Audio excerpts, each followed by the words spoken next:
को देखिएगा, तंत्र मंत्र विद्या, दुनिया के सारे उपाय और दुनिया की सारी पूजा, दुनिया का सारा डॉक्टर दिखा लिया, पर औलाद का सुख नहीं आया। तब आखिरी में लोग ताने देने लगे। तानों से इतना परेशान हो गई कि गुरुजी मैंने पूरा विचार बना लिया कि अब मैं स्वयं मर जाऊंगी, प्राण त्याग दूंगी। जिस दिन मैंने प्राण त्यागने का विचार किया, सबसे पहले मैंने एक काम किया कि मरना है, पहले एक बार भगवान के सामने जाकर नमन कर लूं। और शिव जी के मंदिर में पहुंची पहली बार जिंदगी में। मैं कभी शंकर के मंदिर नहीं गई थी, पर प्राण त्यागने से पहले मैं शिव जी के मंदिर पहुंच गई और मंदिर में जाकर मैंने प्रणाम किया। झोली पसार कर बाबा से कहा, तू औलाद नहीं दे रहा तो मैं मर रही हूं। ऐसा कही रही थी। एक माता जी पीछे से आती हैं मंदिर में, और वो मंदिर में आकर कहती हैं कि इतना फूट फूट कर तू क्यों रो रही है। महिला बड़ी उम्र की थी, शिव भक्त थी। उन्होंने मुझे कहा, एक काम कर, तू कुबेरेश्वर धाम चली जा, वहां शिव महापुराण की कथा मिल जाए, सुन ले, ना जा सके तो टीवी पर सुन ले। मैंने उससे कहा कि मेरे घर ना तो मोबाइल है ना टीवी है, मैं कैसे सुनूं। दूसरे के घर उसके कहने पर कथा सुनने गई। मरने का प्लान चेंज, मरने का प्लान चेंज। उसके कहने पर पड़ोसी के घर कथा सुनने गई। 3-4 बार गई पड़ोसी के यहाँ कथा सुनने के लिए, तो उनका मुख फूलने लगा। एक दिन कथा में आपने कहा था कि शिव को जल चढ़ाते समय जब आप कुछ मांगोगे तो बाबा देगा। सबसे पहले मैं भूल गई कि बच्चा चाहिए, सबसे पहले मैंने टीवी और मोबाइल मांग लिया, और बाबा से मैंने केवल टीवी और मोबाइल मांगा, और बाबा ने ऐसी कृपा करी, 20 दिन निकले और मेरे पति मेरे लिए मोबाइल भी लाए और टीवी भी लाकर रख दी। अब मैं घर पर कथा सुनने लगी, आसन लगाकर बैठ जाती, कथा श्रवण करती, भगवान से प्रार्थना करती, और बाबा ऐसी कृपा हो गई, आंकड़े की जड़ का प्रयोग करा। अब तो मेरे शिव जी पर भरोसा हो गया। रोज मंदिर में पोछा लगाती, बाबा से विनती करती, मुझे संतान का सुख दे दो। बाबा ने मेरी सारी समस्या का हल, एक लोटा जल। और शिव जी की कृपा से 18 साल के बाद, बाबा की कृपा से 11 दिसंबर 2024 को 18 वर्ष के बाद मेरे घर में बाबा ने संतान दे दी। ये शिव कृपा, ये शंकर। एक लाइन अच्छी है, गुनगुनाते, सब दे देगा। जो माल वाला नहीं दे सकता वो माला वाला दे सकता। माला वाले के पीछे तो महादेव भी चलते हैं। जपेगा, भजेगा, स्मरण करेगा, पूछेगा।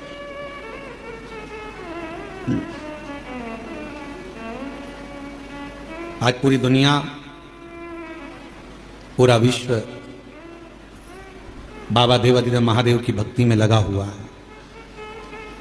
बच्चा बच्चा एक लोटा जल चढ़ाने के लिए मंदिर जाने लगा है। नवयुवक बेटा बेटियों के मन में एक उत्कंठा, एक उत्सुकता उत्पन्न होती है कि शिव को मैं जानूं। बुजुर्ग माता पिता के मन में भाव आता है कि टीवी चालू कर दो, मुझे शिव पुराण सुनना है। शिव पुराण। कल एक पत्र था एक बहन का, अब वहां पत्र को ढूंढना पड़ेगा बहुत सारे पत्रों में, तो कहीं अगर यहां बैठी हो तो वो बिना कथा के रह नहीं सकती, बिना कथा के।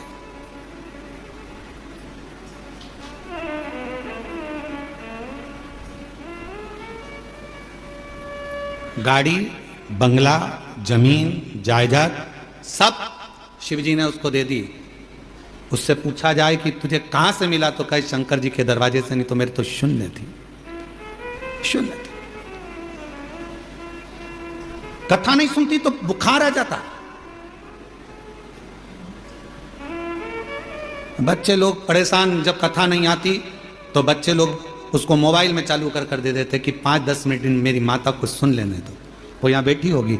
बच्चे जहां कथा होती है, बच्चे लोग कह देते हैं ये नहीं जाएगी तो मर जाएगी, इसको ले जाओ कथा में। बच्चे लेकर आते हैं। बाबा ने दे दिया, सब भंडार भर दिया। अब दिल शिव से लग गया, कुछ सूझता नहीं है। वो फिर वही वाली बात आ गई कि मैं हूं प्रेम रोगी, मेरी दवा तो करा, जाओ जाओ जाओ काशी मैं हूं शिव रोगी। ये मुझे रोग लगा है भगवान की अविरल भक्ति का, भजन का, कथा का, स्मरण का। दामोदर प्रसाद जी कथा करवा रहे, दामोदर प्रसाद जी के वहाँ जब कथा का क्रम जब वहाँ नहीं हो पाई तो इनके मन में था कथा कैसे होगी कैसे होगी, वहाँ परमिशन नहीं, ये नहीं हो रहा वो नहीं हो रहा। आखिरी में ललकता दामोदर प्रसाद साहू जी के मन में थी, तो धनोरा से भगवान शिव ने इनके मन की बात को जान लिया। शायद धनोरा वासी बड़े किस्मत वाले होंगे जो आज शिव महापुराण की कथा के यजमान बनकर कथा का रस तत्व ग्रहण कर रहे। ये शिव तत्व, ये भगवान की अविरल भक्ति है।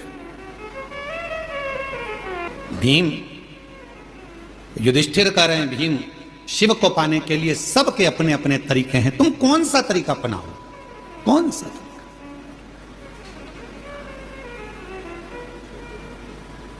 हमने कथा में कहा था 2 परीक्षा होती है, एक होती है लिखित परीक्षा, एक होती है जम के बोलो मौखिक परीक्षा। लिखित परीक्षा में थोड़ी बहुत नकल हो सकती है, पर मौखिक परीक्षा में नकल होगी क्या? बैठे हो सामने, परीक्षा लेने वाला सामने बैठा है, चल ये क्वेश्चन है, इसका उत्तर दे। रामू के काका की काकी का मायका कहां था बता, चक्कर खा गया। फिर उसने पूछा रामू कौन, फिर उसने और प्रश्न करे तो ऑफिसर ने कह दिया प्रश्न मैं करूंगा कि तू करेगा, जल्दी बोल उत्तर।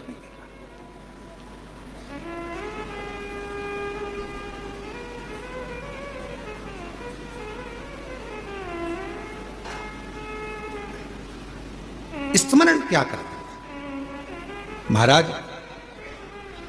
लिखित परीक्षा में नकल हो सकती है पर मौखिक परीक्षा में नकल नहीं होती है।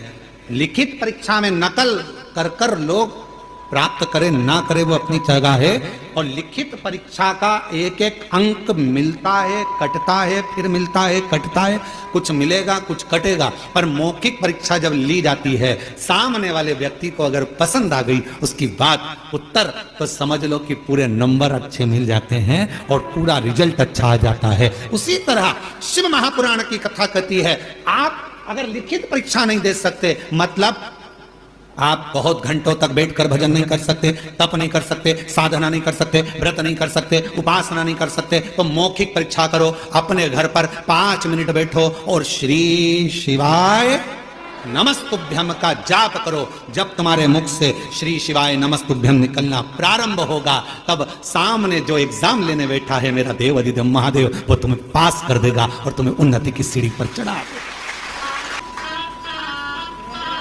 श्री शिवाय नमस्तुभ्यं, श्री शिवाय नमस्तुभ्यं, श्री शिवाय नमस्तुभ्यं, श्री शिवाय नमस्तुभ्यं, श्री शिवाय नमस्तुभ्यं। ये मौखिक परीक्षा है। आप आए हो कुबेरेश्वर बाबा की धरा पर, शिव जी का कंकर शंकर पूजन करा, 5 कंकर उठाकर पूजन करा, कंकर शिला पर जल चढ़ाया, प्रार्थना करी, विनय करा, निवेदन करा, आपने दंडवत प्रणाम करा, वहां की रज को लेकर अपने पेट पर, अपने शरीर पर, अपने उदर पर, जहां तुमको लगाना था कंकर शंकर की मिट्टी को, तो मैंने अपने शरीर पर लगाया, विनय करी, बाबा तेरे ऊपर आश्रित होकर आई हूं, मैंने सुना है इस दरबार से कोई खाली नहीं गया, तो मेरी झोली खाली नहीं रहना चाहिए बाबा, तो झोली जरूर भर देना। यह विश्वास के साथ, एक पूर्ण श्रद्धा के साथ, पूर्ण आस्था के साथ, जब शंकर के कंकर शंकर भूमि पर आप दंडवत प्रणाम कर कर वो एकांत में बैठकर 108 बार श्री शिवाय नमस्तुभ्यम बोलते हो, उस समय पर तुम्हारी मौखिक परीक्षा होती है, तब मेरा देवाधिदेव महादेव तुम्हारी झोली भरकर भेज देगा, झोली भरकर भेज देगा।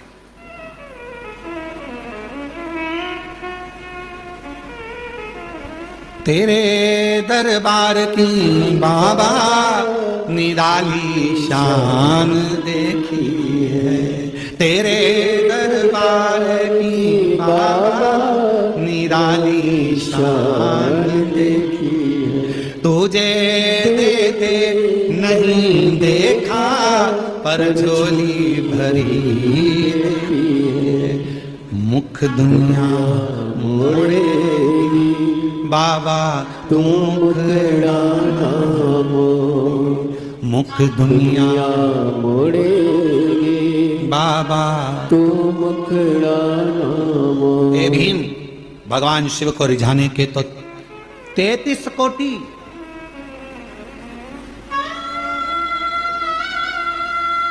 33 करोड़ तरीके हैं शिव को रिझाने के। सबका अपना अपना तरीका।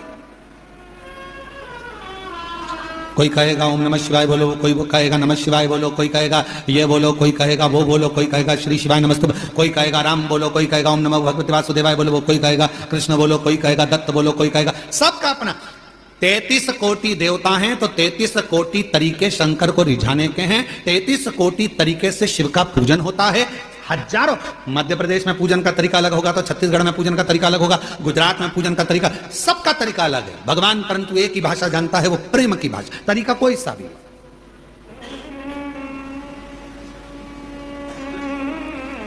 गुजरात के लोग क्या बोलते हैं? कौन सी भाषा?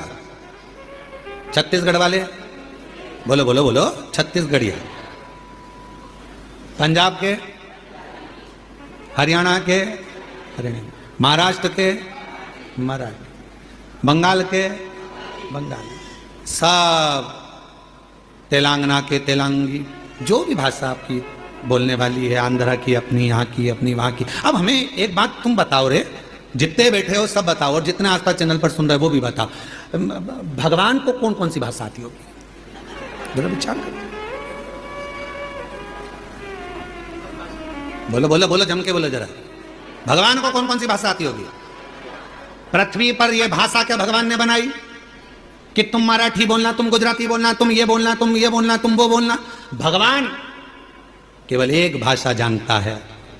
चींटी भी रोती है तो वो आंसू पोंछने आता है, हाथी भी पुकारता है तो गरुड़ छोड़ कर आता है, और जब एक मछली को भी दर्द होता है तो वो तड़प कर दौड़ पड़ता है। जीव जंतु पशु पक्षी जानवर मनुष्य सबकी एक भाषा भगवान ने जानी है, वो है उसकी प्रेम की भाषा। जब वो भगवान को हृदय से पुकारता है वो आता। अब तुम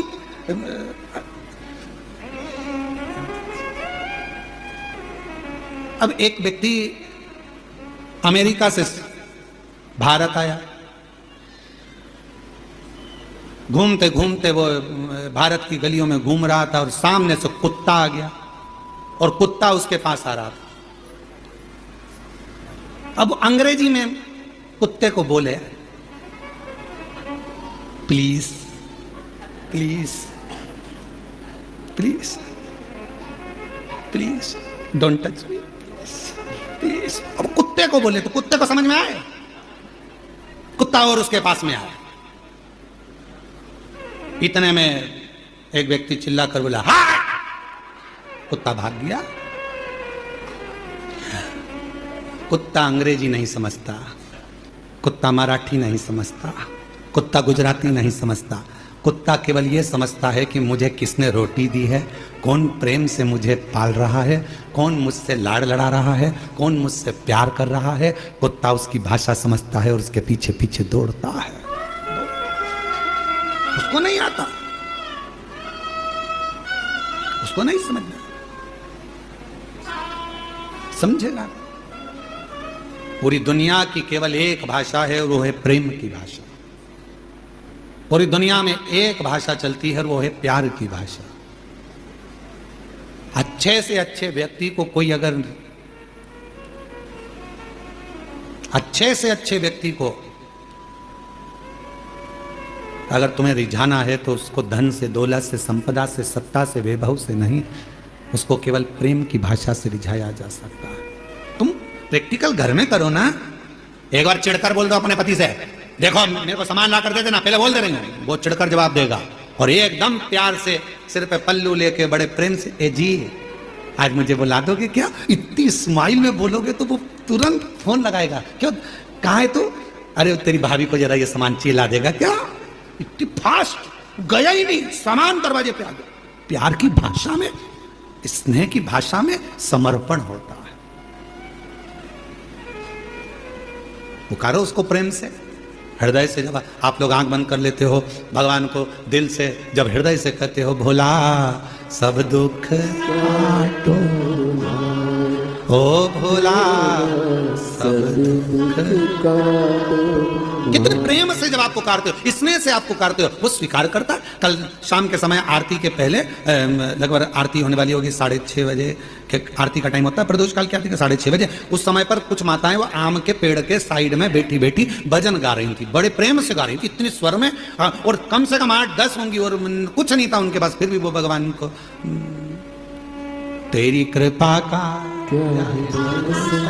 कब किस पर हो जाए जरा से हम पर। हाँ, वो भजन गा रही थी तो हमने आशीष से कहा, आशीष इतने प्रेम से गा रही है, शंकर भगवान इसको देख ही मानेंगे, पक्का है, इससे कृपा कर कर ही माने। इतने प्रेम से, कोई कोई सुने ना सुने, पंडाल में बैठी है, मंदिर प्रांगण में बैठी है, हम आपसे भी कहेंगे मंदिर प्रांगण के अंदर कहीं बैठे हो, 10 माता मिल गई, 15 माता मिल गई, 5 मिनट 10 मिनट जो भजन आपको आता है उसको गुनगुनाया करो, उसका स्मरण करा करो, उसकी भक्ति करा करो। आए हो अपने बाप के घर में, अपने पिता के घर में, तो यहाँ खुश रहकर, अलमस्त रहकर 5 दिन की कथा है, आज 3रा दिन हो जाएगा, कल कथा का समय यही 2 बजे से 5 बजे तक हो जाएगा, कल कथा की शिवरात्रि हो जाएगी, और परसों के दिन सुबह 8 बजे से 11 बजे तक कथा होकर 11 बजे बाबा का अन्नकूट प्रसाद प्रारंभ हो जाएगा, सब अपने अपने घर भोजन प्रसाद पाकर चले जाएंगे।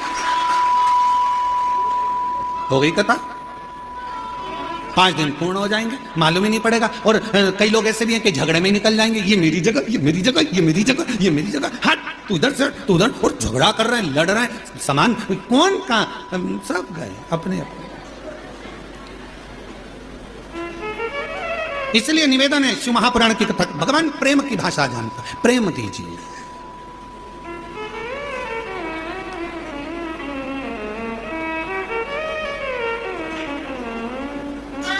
और जब शिव प्रेम की भाषा से रीझते हैं, प्रेम की भाषा से, भगवान शंकर को केवल प्रेम की, आप कैसे जल चढ़ा रहे हो, आप कैसे रिझा, एक पत्र है, अच्छा है, देखिए। दीपिका भट्ट, मेरा निवास का पता है जूही सफेद कॉलोनी 85/3 कानपुर उत्तर प्रदेश की रहने वाली है। कहीं बैठी हो तो पीछे वाले जो रास्ता है वहां से आकर एक बेलपत्र ले सकती हैं। गुरुदेव, मैं दीपिका भट्ट, मेरा निवास पता जूही सफेद कॉलोनी 85/3 कानपुर उत्तर प्रदेश। 13 साल तक मेरे घर में संतान नहीं हुई गुरुदेव, और 13 साल शादी के हो चुके थे, संतान का सुख नहीं था। तब एक दिन रिमोट से टीवी चालू कर रही थी और इतने में आपकी कथा आ रही थी। थोड़ी देर मेरा मन कथा में लगा, उसी दिन आपने तुमरुका जी का सफेद आंकड़े की जड़ का प्रयोग बताया, मैंने वो करा गुरुदेव। पशुपतिनाथ का व्रत किया, 1 बार नहीं 2 से 3 बार करा। तब बाबा कुबेर भंडारी की कृपा से मेरे 2023 में बाबा ने ऐसी कृपा कर दी गुरुदेव कि 13 साल के बाद बाबा की कृपा से मेरे घर में 13 वर्ष के बाद 2023 में संतान की प्राप्ति हो गई। मैं बाबा को प्रणाम करने के लिए यहाँ आई हूँ।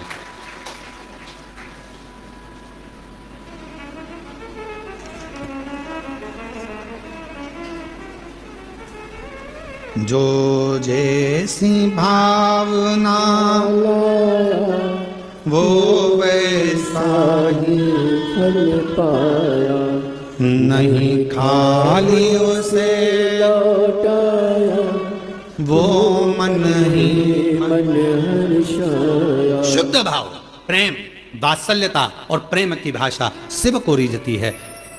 स्वयं युधिष्ठिर ने भीम से यह कहा कि तुम भगवान शिव को अगर रिझाना चाहते हो तब करोगे, रीझेगा नहीं रीझेगा मालूम नहीं, साधना करोगे रीझेगा नहीं रीझेगा पता नहीं, पर मन की निर्मलता होगी। और हाथ में यदि 1 लोटा जल होगा, तुम उसके लिए लेकर जा रहे होगे, तो वो भी 1 लोटा जल तुम्हारा कल जरूर बदल देगा, ये निश्चित है। जाओ शिव को 1 लोटा जल समर्पित करो, इससे सुंदर कोई तरीका ही नहीं है। इससे सुंदर तरीका क्या हो सकता है? और आप सबसे निवेदन करें, फिर निवेदन कर रहे हैं, माल वाले के पीछे नहीं, माला वाले के पीछे चलो, भजन के पीछे, स्मरण के पीछे, भक्ति के पीछे। और जब प्रेम जब अनंत हो गया, रोम रोम संत हो गया।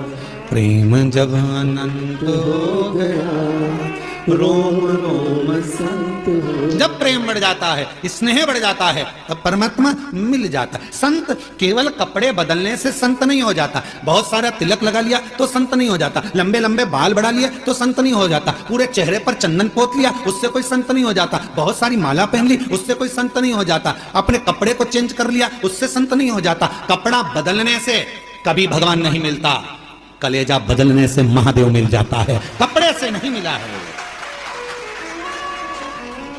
कपड़ा बदलने से मेरा महादेव कभी नहीं मिला। कैसा भी कपड़ा पहन लो।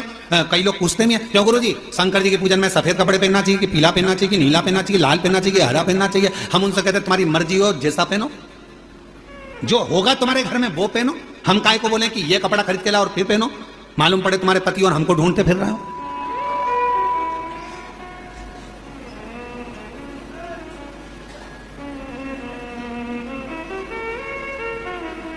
अब एक व्यक्ति की वीडियो आई, शायद वो सोशल मीडिया पे भी डली होगी। एक व्यक्ति की वीडियो आई और नीचे लिख के भेज दिया, गुरुजी तुम्हारे कहने पे पेड़ पे चढ़ा।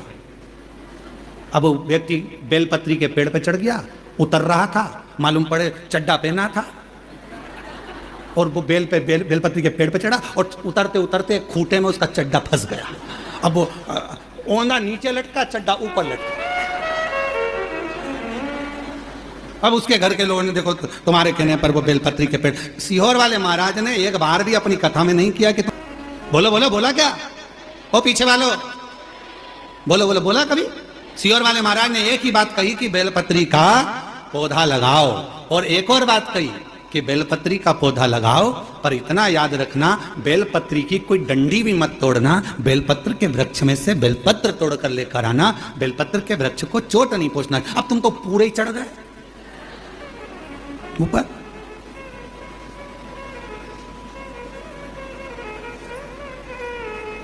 अगर होगी ना हमारे पास में वीडियो तो हम कल तुमको पूरी मीडिया को दिखाएंगे, ठीक है? जितने लोग वो नीचे लिखा गुरुजी तुमने, हमने फिर कह रहे हैं ये नहीं कहता। आजकल सीहोर वाले गुरुजी की वॉइस कैच करी जाती है और गुरुजी जैसा बोलते हैं तो गुरुजी का तो फोटो लगा दिया जाता है। वो कौन सा जमाना है रे, AI का जमाना। तो वो गुरुजी का फोटो लगा देते हैं और आवाज गुरुजी की निकाल निकाल के ना जाने कौन सी AI आई, ऐसी बाई ना जाने कहां से आई, वो AI। तो उसने गुरुजी की आवाज नोट कर ली और फोटो गुरुजी का और बोल वो देते हैं, आज गुरुजी ने ऐसा बताया, ये चढ़ाना वो चढ़ाना। हमारा निवेदन है तुम किसी के चक्कर में मत पड़ना। सीहोर वाले महाराज की ओरिजिनल वीडियो तुम्हारे पास हो तो स्वीकार करना, हमारी सोशल मीडिया पे डली हो उसमें से निकालना। त्यौहार पाता है तो हमारी सोशल मीडिया पे हम वीडियो जरूर डालते हैं, उसमें से निकाल कर फिर उसको सुनना कि गुरुजी ने बोला कि नहीं बोला। नहीं तो आजकल तो चेहरा लगा लगा के लोग नया नया काम कर रहे। तुम्हारी पहचान की अगर ये AI बाई कहीं मिल जाए तो सीहोर जरूर लेकर आओ, तो उससे पूजन कर। कहाँ ढूंढो, हम तो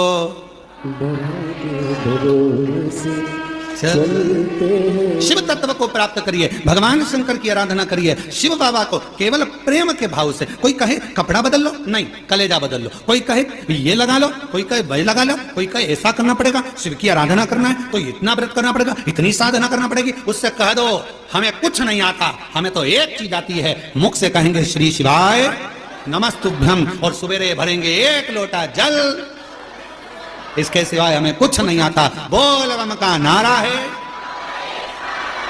बस इतने में कल्याण तुम हो गया काम। और कभी कभी जोरदार तरीके से हार, बस। तुम्हें बोलने के लिए मना नहीं है। हाँ, हम पहले जो नहीं बोलता था तो हम मुख से कहते थे बोलना चाहिए, दोनों हाथ उठाकर हार हार। पहले हमारी आदत थी, हम ऐसा बोलते थे कि दीन बंधु दयालु दया कीजिए, जो हर हर महादेव नहीं बोले उसको उठा लीजिए। परंतु हमने बोलना बंद कर दिया क्योंकि कई लोग हेडफोन लगा के गाड़ी में चलते हैं, बाइक चला रहे होते हैं, तो वो उन्होंने पत्र लिखा, गुरुजी तुम बोलते हो कि दोनों हाथ उठाकर हर हर महादेव बोला, नहीं तो भगवान उठा लेगा। तो हमको गाड़ी खड़ी करना पड़ता है, बीच चौराहे पे हर हर बोलना पड़ता है, तो आसपास वाले चक्कर खा जाते हैं, इसको कहीं मिर्गी का दौरा तो नहीं आ गया। तो तुम्हारे इनके चक्कर में हमने ऐसा बोलना बंद कर। पर तुम